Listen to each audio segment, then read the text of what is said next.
Yo, what's going on, guys? It's Houston Sports Head back into the VGA, and today we're going to be talking about why the New York Knicks won the NBA trade deadline.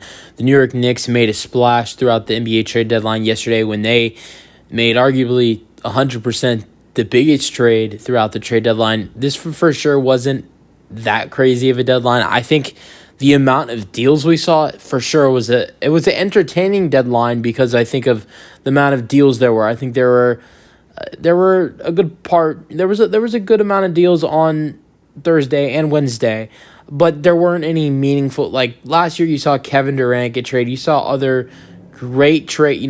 We saw great players traded. The best player that got traded throughout the trade deadline, somebody we're going to talk about this video, is Bojan Bogdanovic. Bogdanovic is good, but is averaging 20 points per game on the worst team in the NBA. So, no All-Stars traded. No. All-star caliber players. The best player that was traded was Bojan Bogdanovic. Or if you want to, I guess we could, if we go weeks back, you can go look at guys like Pascal Siakam and OG Anunoby, but no guys were traded that were all-stars or superstars or all-star caliber players on deadline week. But weeks ago, we did see Pascal Siakam and OG Anunoby traded. That's another guy we're going to talk about in this video is OG Anunoby. But we're going to talk about why the Knicks won the NBA trade deadline with what they gave up to acquire these assets in Bogdanovic and Alec Burks and OG Anunoby. Yes, I'm including him too. I know that wasn't a recent deal. That was a deal that was made, the end of December? Sure, it was a deal that was made late in December, but still a deal that, it's still a deal, if in my opinion, that is changed their team because, he's playing great basketball for them right now. So let's go over what they gave up and to what they got throughout the deadline. All right. Well, they got Precious Achiuwa. They got Precious Achiuwa. They got OG Anunoby. They got Alec Burks, and they got Bojan Bogdanovic. And in return, they gave up Evan Fournier, Quentin Grimes, R.J. Barrett, Emmanuel Quickley, and I believe it was 3 or 4 second-round picks. I think they sent one. I think they sent one to Toronto. I know they sent 2 to Detroit. I think they sent it was either 1 or 2 to Toronto. But I believe it was 1 to Toronto. I'm pretty sure. Might have been 2. So 3 or 4 second-round picks. Evan Fournier, Quentin Grimes, R.J. Barrett, Emmanuel Quickley, and then there were other players that not do anything that got traded. Malachi Flynn was traded to the Pistons. You also saw another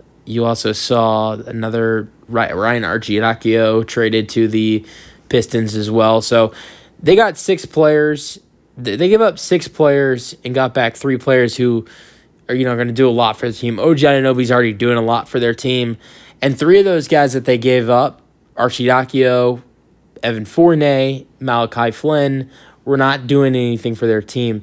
Even Precious Achiuwa has been doing a lot for this Knicks team currently. So, and I think they got a draft pick back in one of those trades, not the Pistons trade, but I think they got a draft pick back in the trade with the Raptors, but I'm not 100% sure on that. But you got Bogdanovic, great three-point shooter. Got Alec Burks, another great three-point shooter. OG Anunoby, another good three-point shooter. So you've improved on three-point shooting. We know everything that Anunoby's been doing for this team in the last month defensively, and the way this team has improved in the last month since he joined the team has been incredible, and they're one of the hottest teams in basketball right now. So you got that factor of what Anunoby's doing, and then you really give up Quentin Grimes and a couple second-round picks to get Bogdanovic and Burks. I know they gave up Evan Fournier, Malachi Flynn, and Ryan Arcidiacono in that trade to get Bogdanovic and Alec Burks, although realistically, the Pistons waived Arcidiacono. They're going to probably waive or release Evan Fournier. They'll probably keep Malachi Flynn. They're going to keep Quentin Grimes. So only two of those players are really going to stay on Detroit. Malachi Flynn we'll see. We're still not sure about that.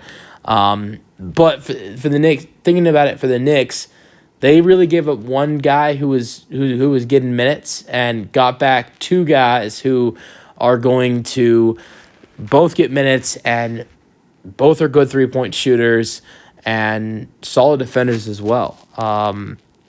But I think with how good we've seen the Knicks already with the team they have, I mean, like after they traded for OG Anunoby, with OG and Julius Randle and Jalen Brunson, Josh Hart, Dante DiVincenzo, the rest of their team that they have, Isaiah Hartenstein, Precious Achua, Miles McBride, we saw, the main guys that are on the rotation before this trade, and then you add Alec Burks, and you also add Bojan Bogdanovic, and then eventually, sooner rather than later, you'll get back Mitchell Robinson. It's expected for him to get back after the All-Star break, sometime after the All-Star break. So, and then imagine getting back Mitch Robinson for them. So, this Knicks team, I think right now they're one of my favorites to come out of the East. We've seen the Bucks struggling. Joel's health has been a big problem to the 76ers. Celtics are top notch. I think they're the threat to the Knicks. I think the Cavaliers have been playing great as of recent.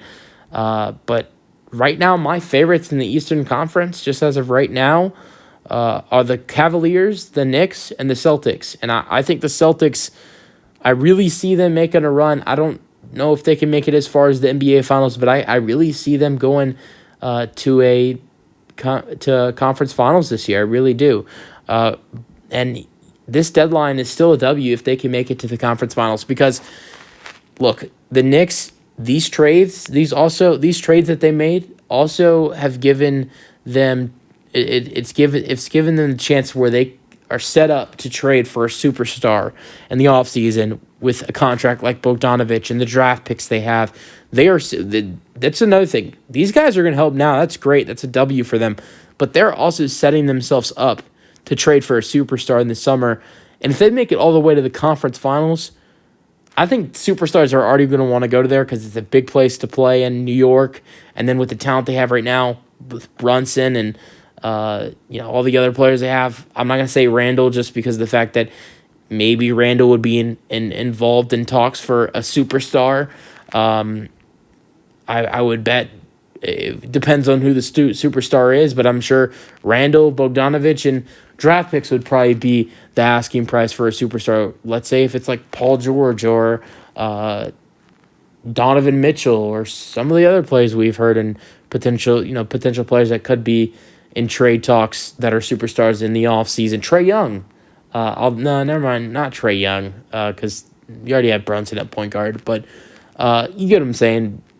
Superstars, there will be superstars that get traded over the offseason, and I think the Knicks will be a destination, and players would want to go there even more, knowing that they were in the conference finals. But I really think the Knicks can make it far in the playoffs. I really do. We saw them make it all the way to the second round last year. I think they can make it all the way to the conference finals this year, and I think, if healthy, could make it to the NBA Finals. And I think they're that sneaky team right now that could make it to the NBA Finals. I'm interested. At first, before we guarantee anything, let's see how they play once Bogdanovic and Alec Burks get to the team, and then once Julius Randle and Mitch Robinson are healthy. Let me know your thoughts on the Knicks potentially being the winner of the NBA trade deadline, and peace out.